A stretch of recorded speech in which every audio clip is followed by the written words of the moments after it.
Hey everyone, welcome to the Seven Figure Journey podcast. I'm your host today, Joel, and today we have Stuart from 90 Minute Books. Welcome, Stuart. I'm super excited to have you here and get to talk with you about your business and the struggles and the challenges and the lessons that you've kind of, gathered through your seven figure entrepreneurial journey. Hey Joel, thanks for having me. It's good to be here. It's great to connect as well. It's in this world it's kind of all virtual, or much more virtual these days. So it's great to kind of get that connection with people, and and then hopefully make a connection in the real world as well. So excited to share what lessons I've come across over the last few years. If people watching on video, they can see the grey in the beard, which never used to be the case, but that's definitely a signal that either it's been a hard life or a long life. Hey, that just says that you just have so much wisdom to offer, to the rest of the world right now. I'm not short of opinions, so I'm happy to share some of them with the audience. Right. Well, let's get into it. I know we were talking offline that you have the office out here in Florida. That's where I'm located, and maybe we'll end up linking up and getting some tea together sometime in the next few Yeah, weeks, for which would be sure. great. Awesome. And yeah, what's talk to me about the journey. What inspired creating 90 minute books, and how did that look like, with especially we like to focus around like leadership development as an entrepreneur and team. Like those are like our main things, right? So if you Yeah. could speak to all of that, like that journey, that process, that story, I think that would be a solid story. Yeah, definitely. Well, I think now, I mean, we're recording this at the beginning of 2024. I was saying that the 90 Minute Books as a company has been around for 10 years, and we were actually offering the services for a couple of years before that, before we broke the company off into what it is today. So the team element, all of that is in a time where the team has gone more and more remote and more virtual. As you can tell from the accent, I'm not from the US originally. So for the first 7 years or so of the company, I was actually running it from the UK, and all of the team were in the US. So this idea of building the team and being able to establish some authority within them and build those people up as individuals has been a huge part of the journey. But I should probably start at the beginning. Makes more sense. 90 Minute Books as an organization, as the name suggests, we help people create books as lead generation tools. So our unique kind of position is that there's a lot of the bestseller, I call it the bestseller BS out there, people selling expensive programs saying write something and then sit back and people will start knocking your door down just because you're an author. And while there's definitely a use case for that, for the majority of business owners out there, real world business owners, that's not where they are. That big investment starting from scratch, it's difficult to see a return on investment. It's time consuming, expensive. If you have an audience already, it works well. But if you don't, then a lead generating book, a conversation starting book is going to be something that gets all of the benefits in terms of identifying potential clients without the time and the overhead. So this was an idea that my business partner, Dean Jackson, first came up with, I think in 1996. He first published a program called How to Write, Release and Publish a Money-Making ebook right in the early days of the internet. So the 90 Minute Book theory is just kind of the physical manifestation of that. So Dean and I met 14 years ago now, I think. We were introduced through a mutual friend, Australian entrepreneur guy called Ed Dale. He was around in the internet marketing space in the early days. So I was in Ed's community, and then Ed introduced me to Dean. I knew Dean at the beginning of the I Love Marketing podcast timeframe. I started the London meetup group. So that was my connection there. And then working with Dean on some of the project development stuff that we were doing, we had a book creation project as part of the offering for those clients who we were working with. But I really saw the opportunity to spin it out as a separate business. It was something that I was pretty passionate about. The project I set up, it was, as I say, a service that we were doing as part and parcel of the other things, but really establishing it as a business in its own right, that vision for what it could be. And the difference it was making for people as well, we were getting feedback and stories from people who were we were helping create these tools, and it was really kind of amplifying their lead generation game.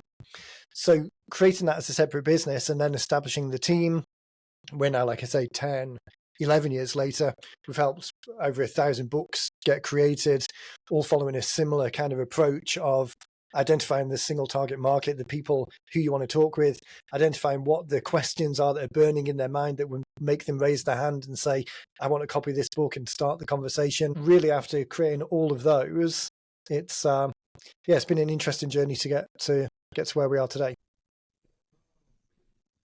I want to get my head more wrapped around the actual how the service. I want to get my head wrapped around the service, and I'm sure anybody tuning in would love to learn more as well. So, like, how does that look like? So I know it's 90-minute books, right? So is it like a business owner would, I don't know, get on an audio and talk for 90 minutes, and you guys come in and put that into a book?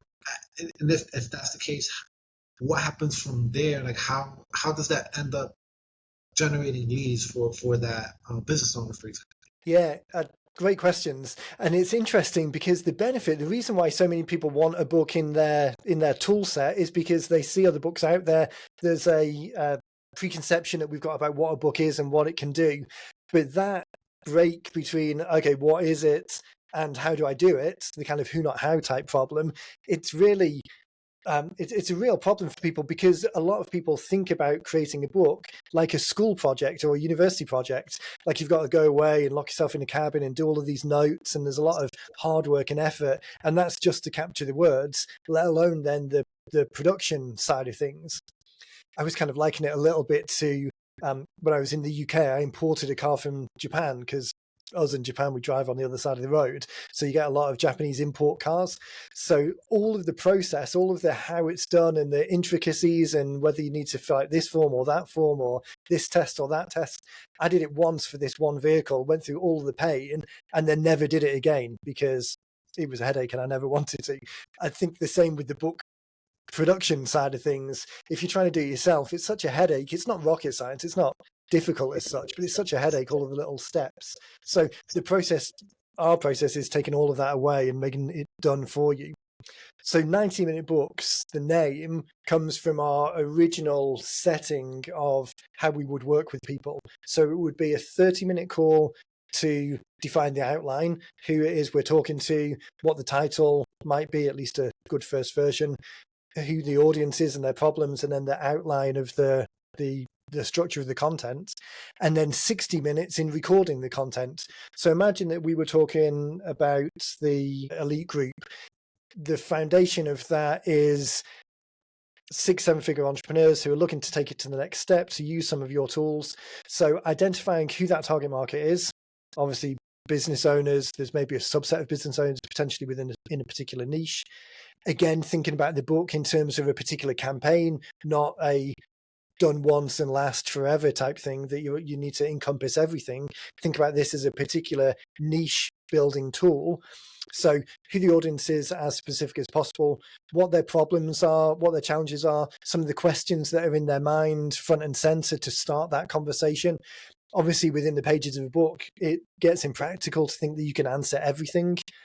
For most business owners, the result of a lead is actually jumping on a phone call with someone anyway. Very few of the businesses that we're working with, it's go to a website and click a button and buy. Most of it is, okay, get on a call and we'll have a conversation. So the outcome of the book is that conversation.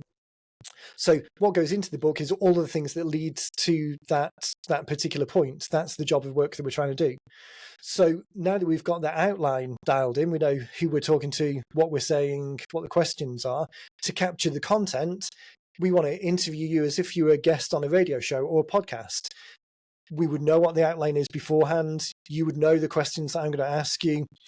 I would get you to turn up to the call with your A game, wanting to answer those questions as completely as possible. From that, we've captured a very good set of words on your view of the world in the language that you'll use when you eventually talk to people. So we take that content, We'll transcribe it so we've got the documented evidence of the words. We'll send it through some rounds of editing to clean it up and tighten it up. We'll run it through the production processes so that it looks and feels like a book. It's correctly formatted. It looks like it should look. At the same time as we're doing that in the background, we'll hook you up with a design team. So you'll go through the cover design process to design a unique cover. The back cover, like we talked about before, a traditional book, the back cover is trying to sell the book. You'll see a synopsis of the book and maybe some testimonials about the book, but it's all about the book. The back cover in a lead generating, a conversation starting book is more about the next step. So what you want someone to do next. So we'll refine that process and get that created. So the thing that you end up with just 90 minutes of your time is a fully complete book that looks like a book. There's a physical version and a digital version. You've got all of the assets that you need to then start using it either in a lead generation way. So out there in the world saying, hey, if you want a copy of this, just send me name and email details, which when you compare with a lot of websites, sign up here for our newsletter. I mean, there's not that many people who are enthusiastically signing up for another newsletter, but give me your name and email address, I'll send you a copy of my book. Much more compelling way to start the conversation. So that's one element of it. And then the second element of it is kind of the lead conversion element and the fact that you've now got an asset that you can refer to in all of these different ways. The email follow-up sequence, the evergreen broadcast emails that you're sending out, when you're talking to people on podcasts, when you're doing social media posts, it becomes this tentpole of your ideas that you can just refer to in so many different circumstances. And again, from our perspective, from the business, that's the differentiator, the big differentiator between the more traditional publishing companies who are more interested in the book as a product. Even if they position it as a lead generation tool or a lead building tool, a business building tool, there's still more effort put into the actual book itself, imagining that the book is the product, than there is the journey, the conversation, the funnel, and the fact that the book is just a mechanism to start that in a very effective way. So if you as a business owner can think about that separation in your mind, this is a tool that is a very effective way at encouraging people to raise their hand. But the thing itself is less important than the fact that it exists. It's just a slight mindset shift that kind of frees you up a little bit. A traditional book, traditional publishing is very much about perfection and polish and making sure that it's perfect. The business world isn't like that as well. It's about internet connections failing and recording software not having the right buttons and misscheduling things and missing people on the phone. It's very messy. We can trip ourselves up a little bit by letting the perfection be a procrastination, and books absolutely fall into that trap. If you can get past that and just go with the lean version, way more effective for most people. That was the short version. I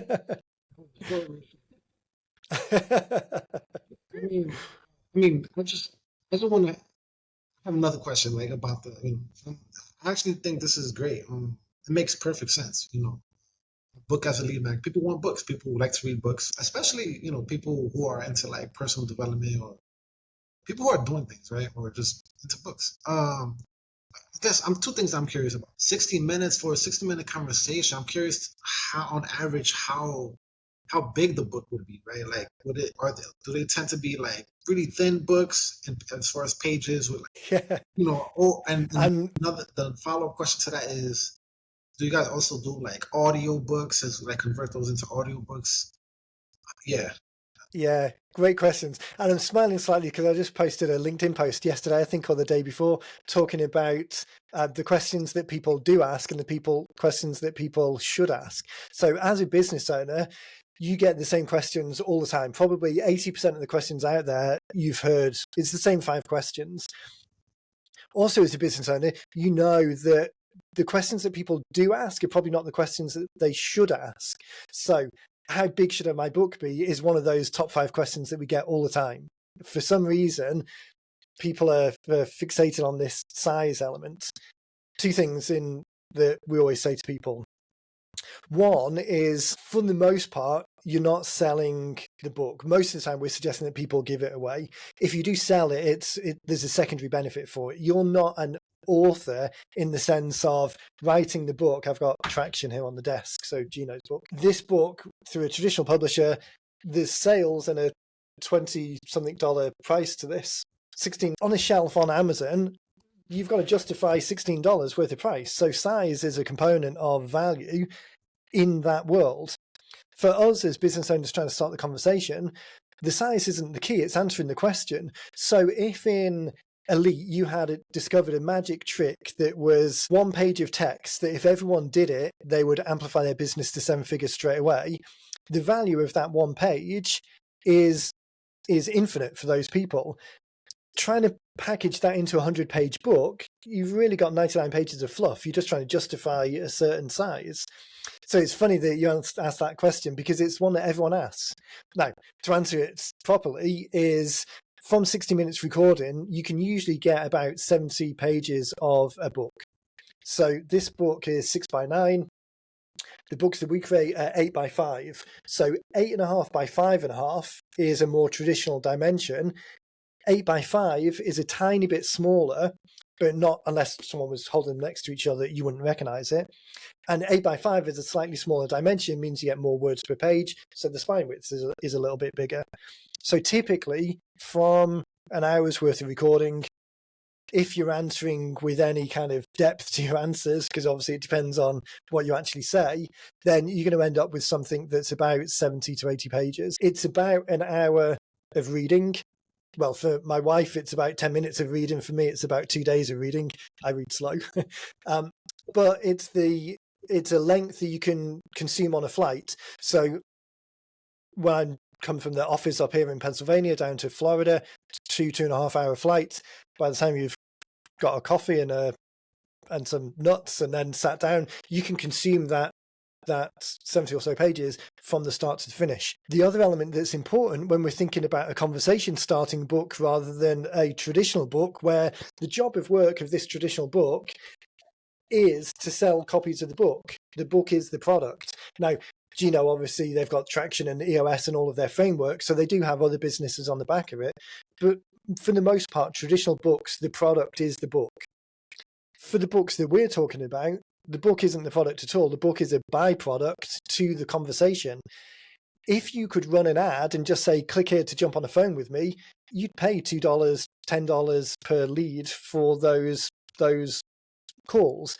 But because that typically doesn't happen, because people need nurturing, because the majority of people aren't ready to move today, they're just interested today, they're ready to move at some point in the future. So we need to capture their details in order to be able to stay in conversation with them. So a book becomes just the mechanism for doing that. So again, the length is less important because it's the outcome that someone wants. If, like, stick with the Elite example, if the book was sales copy to take your business to 7 figures, and in there was just the 3 pages of information that were the magic words, then again, length is not the key. And almost people don't want to read the words as such. They don't want to consume the book to consuming the book. They just want to know what those special magic paragraphs are. And that's the same. I was listening to the show from last week with Mark, the lawyers. Clients for those guys, they want their outcome to their situation being resolved. They don't want to know about the ins and outs of the law. If you're a financial advisor, people don't typically want to know about 401ks or social security or all of these technical elements of the situation.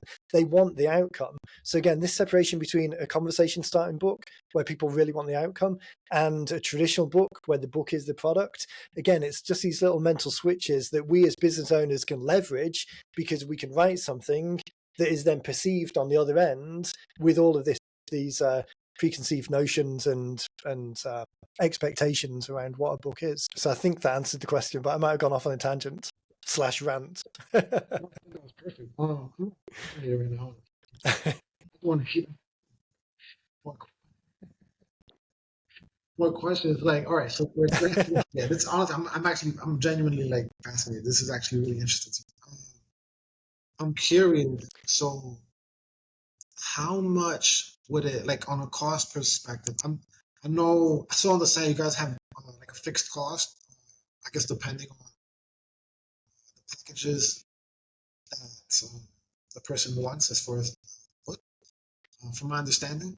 Yeah. Uh, I'm just Yeah. curious. So, for example, from a marketing perspective, let's say a business owner goes on stage and speaks at an event or a conference or something, right? And they want to give out the books. They want to give out 100 books, right? Like, I'm curious how much would all of that cost?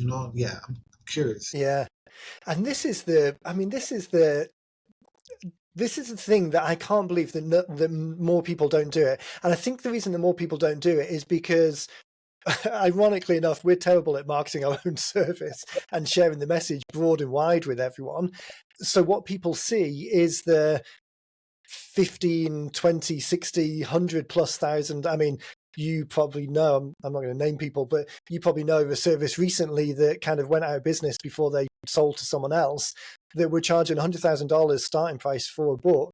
And that is, if you're thinking about using that as a lead generation tool, then your return on investment is going to be very long. So for us, our packages, like you mentioned, although we're recording this in March 2024, so all this year I've been saying that we're raising our prices and changing it slightly. So if anyone goes and looks later, they might be slightly different. But at the moment, we've got a package on there that's 3,000 and 5. There is a $2,000 one in there, but that's probably not the best fit for most people. It's very super quick to market. So let's say 3,005. The difference between those two packages, how much time and effort. We talked about 60 minutes recording. The bigger package is 90 minutes recording. The amount of editing effort that puts in it, we've said it goes through a couple of rounds of editing, and we are very clear with people it's not ghostwriting, because that gets expensive very quickly. The higher package, it's just more rounds of editing and more back and forth. So that's the price point for getting it completed. The book production price itself, then, we're a marketing company, we're not a publishing company. We want to do this work for you and then give it to you, so it's a living document that you can update and tweak and keep live and pivot at any point in the future. So we'll suggest that you put it on Amazon in your own account, and then you just paying whatever Amazon is currently charging for book printing. At the moment, for 100 pages at 8x5, it's about $2.50 plus shipping. So $2.50, let's say you're at an event, you've got the opportunity to speak in front of 100 of your perfect clients. You talk about, from stage, your particular framework about the, stick with that copywriting example, for the elite 7-figure business, copywriting secrets, or messaging secrets, maybe, or team building secrets. You talk from stage about that example, show slides behind you talking about that example, tell people, oh, I've got a copy of the book that I'd love to give you. They get the copy of the book. It reinforces everything that you just said from stage. There's a strong call to action and an easy next step for people to get started and take that journey with you. The amplification and the synergy and the coming together of that message, it's so aligned compared with the other opportunity of going on stage and speaking about something, but then telling people, I'll just go to the website.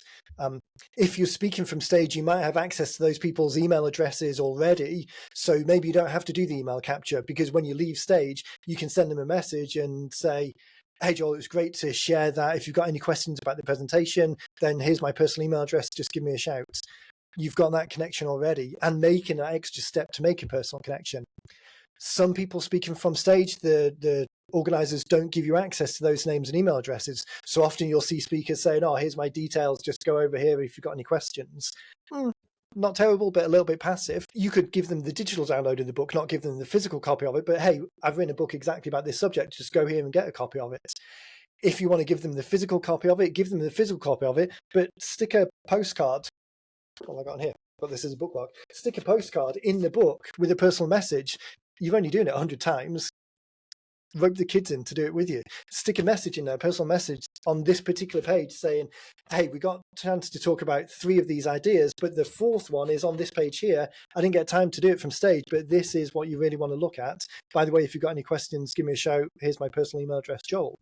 All of these opportunities to make those personal connections, which a book, it's so crazy. Like the same words, you could have the same words on a web page or in a PDF or in blog posts, and they just don't carry the same authority or reciprocity. Bring them together into something that's thousands of years old and stuck together with dead horses and the glue. The fact that you do that just gives you such an opportunity to make a connection and make a bridge and get to the point of having that conversation. Because again, keep going back to the same point, the book isn't the product, the conversation's the product. The book is just a very, very effective mechanism for kind of jump starting it. Again, another short answer to a question. No, I mean, Sorry. this is fascinating. I mean, it makes perfect sense. And the cost is honestly low compared to the value, especially from a distribution perspective.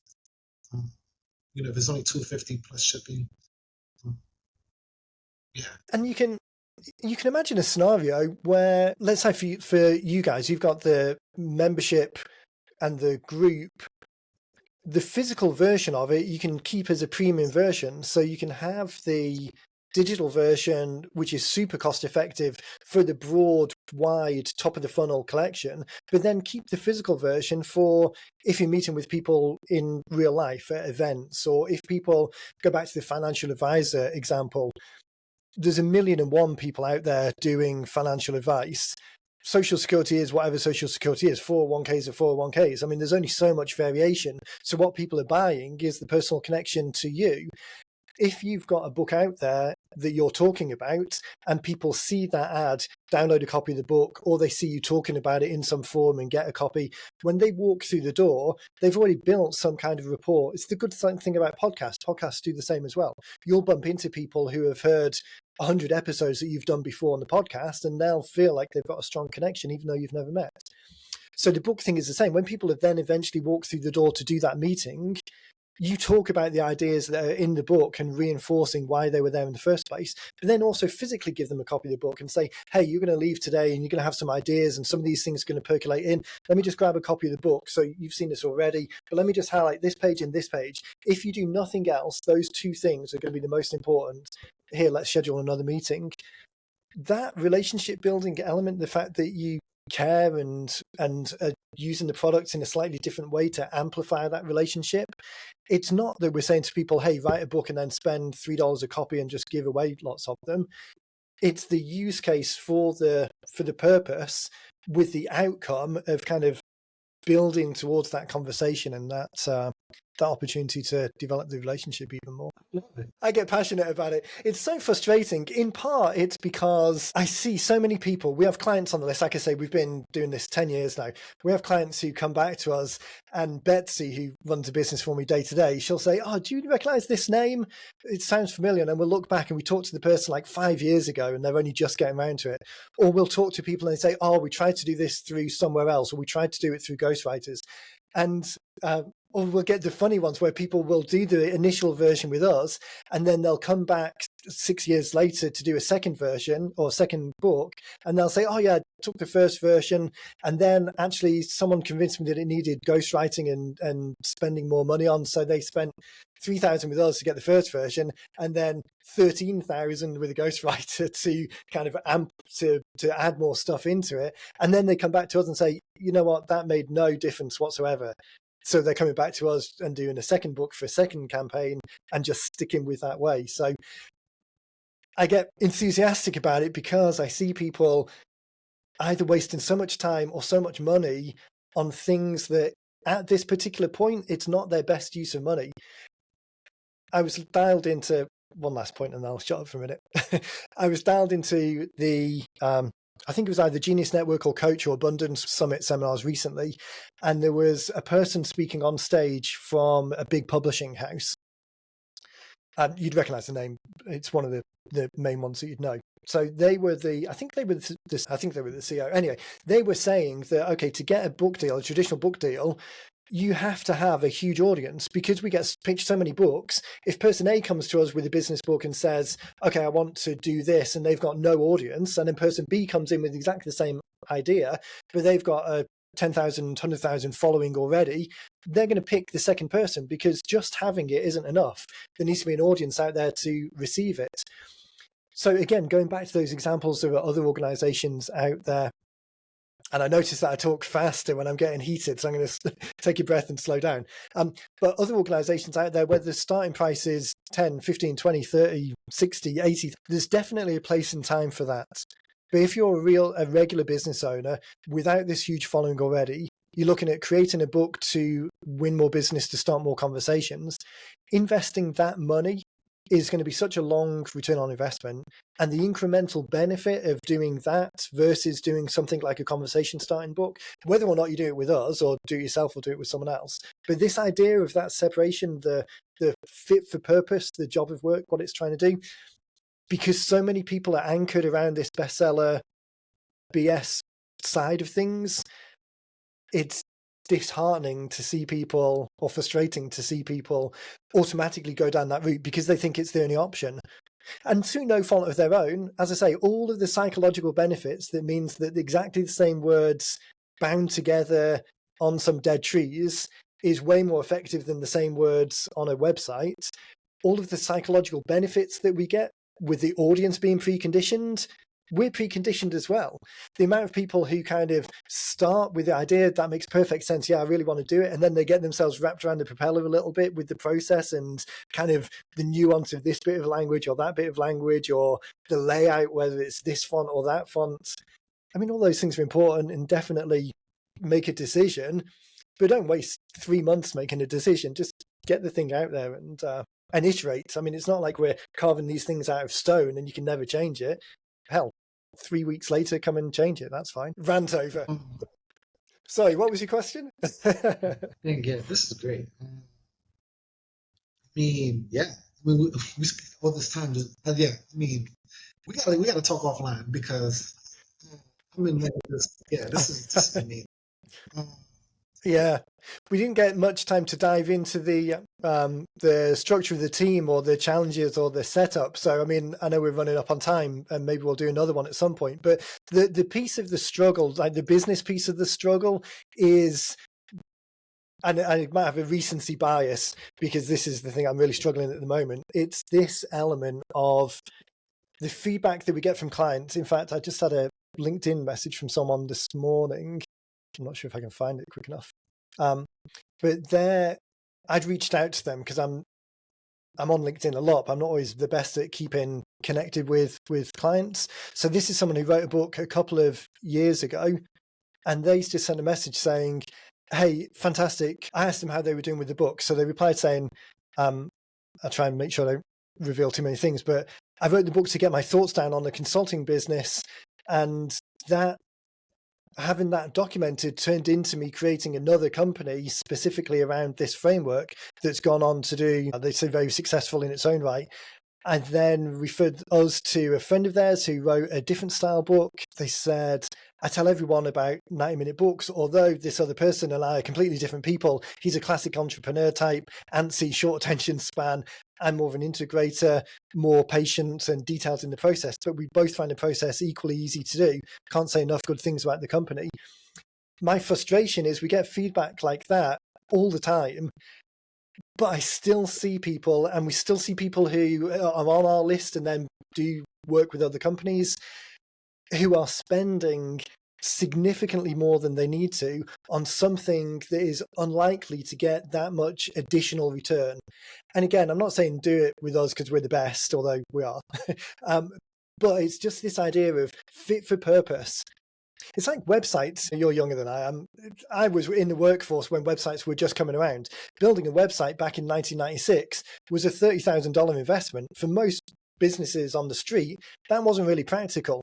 Now, if you went to a business owner who was just starting, or a practice where they didn't get that much web traffic, it wasn't the main source of income, if you said to them the only option was a $30,000 website, there'd be a lot fewer websites around. But now you've got services that can spin up a website for $3,000, $5,000, fit for purpose. Yeah. So my frustration currently, talking about the struggles as a 7-figure business owner, is being able to share a message with people in a way that the light is on in here, the message is clear, but to be able to share that with more people, that's a challenge. Exactly. Yeah, and that's the irony of it. So we've got like several books of our own, obviously, because it's easier for us to do, but we've got like 20 more of them that are so niche targeted and very specific and useful, but we're our own worst enemy. It's like that saying, the cobbler's kids' shoes are always the worst, have got holes in them because they've never got time to do their own stuff. So yeah, we're terrible at taking our own advice. Honestly, I mean, I would love to. I'm on the podcast right now, but we need to talk offline because I want to help you. Honestly, like marketing is like the thing that I'm like. I love marketing stuff, so like I love to just talk with you and connect, and who knows what happens from there, kind of thing. But yeah, back to the yeah. Yeah, absolutely. Go ahead. No, I was going to say, absolutely. It's super interesting in the world these days, the thin threads of the connection. We mentioned briefly at the start, my connection with Dean right back in the very beginning was I was in the UK. We were kind of connected through a mutual connection who's in Australia, and then we connected in the US. So these thin threads are only getting more and more virtual these days. So it's great to be able to connect with more people in a forum like this. And that's what I love about podcasts as well. It's a great way of having a little bit more opportunity to share with I mean, and the reason that I say all of that is because everything that I've gathered from hearing you speak right now is like it's like a no-brainer. Like it's a no-brainer, and I feel like there's not that many businesses out there that are able to articulate the value of what they're offering to the point where it clicks in somebody's mind that it's a no-brainer.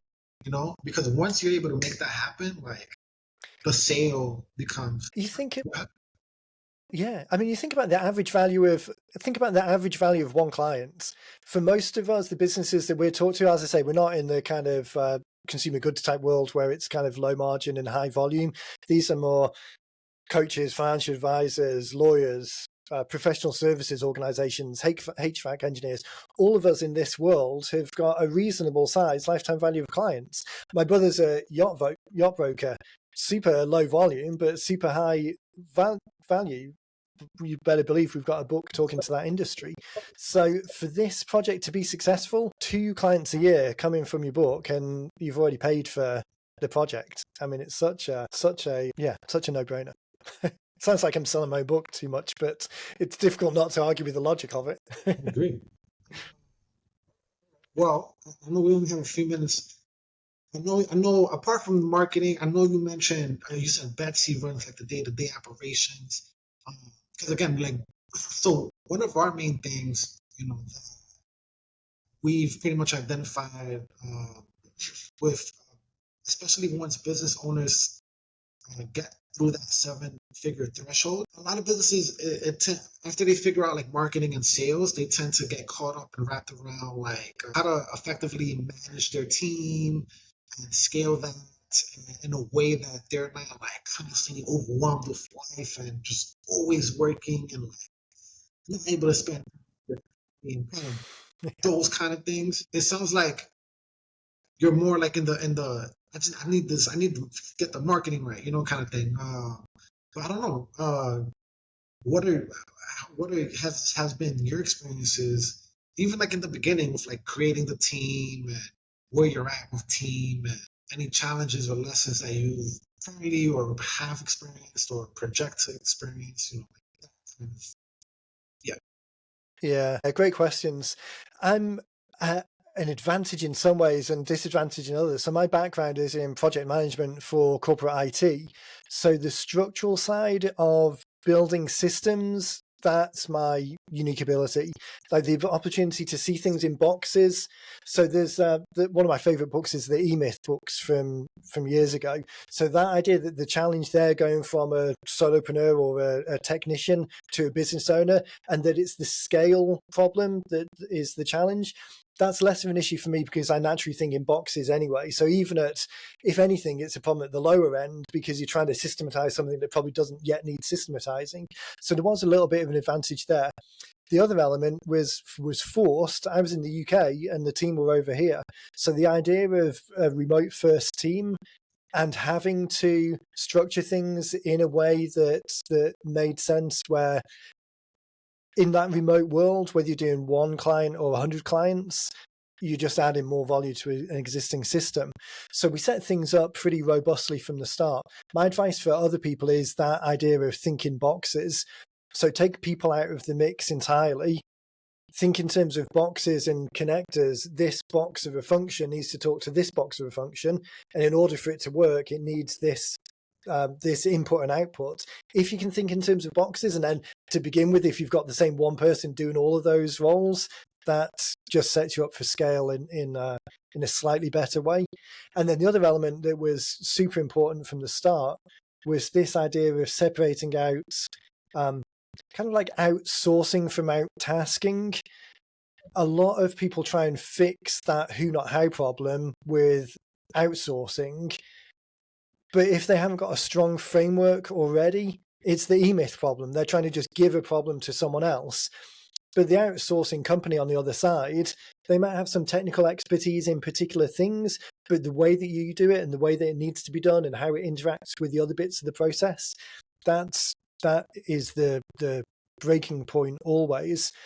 So outsourcing is challenging, but out-tasking is easy. So when going back to our own example, just because I've talked about it a lot, so hopefully it gives people a framework.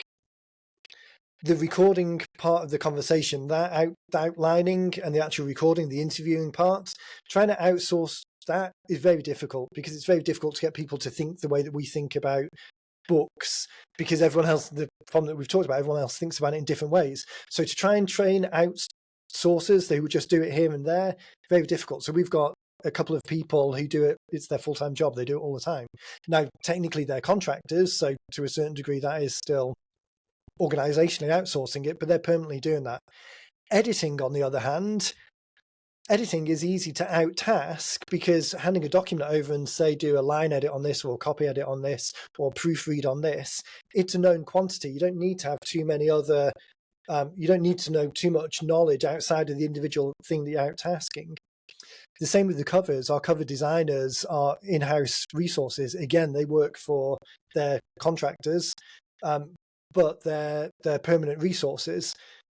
The cover design is pretty unique to the way that we do things, but the downstream elements, the creating the social media images and the task creation elements, that's easier to out-task. And now when you've got AI tools that will do some of that as well, the kind of block level tasking is much easier to just scale out, whereas the intelligent level of, no, I need a little bit more understanding about the organization, that at least is how we've thought about it. And then Betsy's a full-time employee, because Betsy's looking after things day to day. She needs to have visibility of the whole picture and that kind of investment into how it works exactly.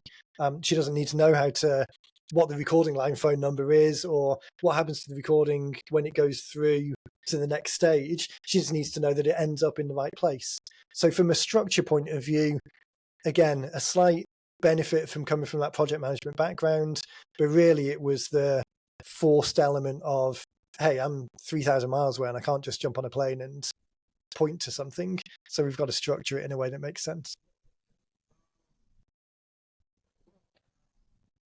Great. What you're doing is fascinating. Can't wait to other people who tune into the podcast, especially within our community. Our business owners listen and see the value of this, because again, for me, it's like it's a no-brainer.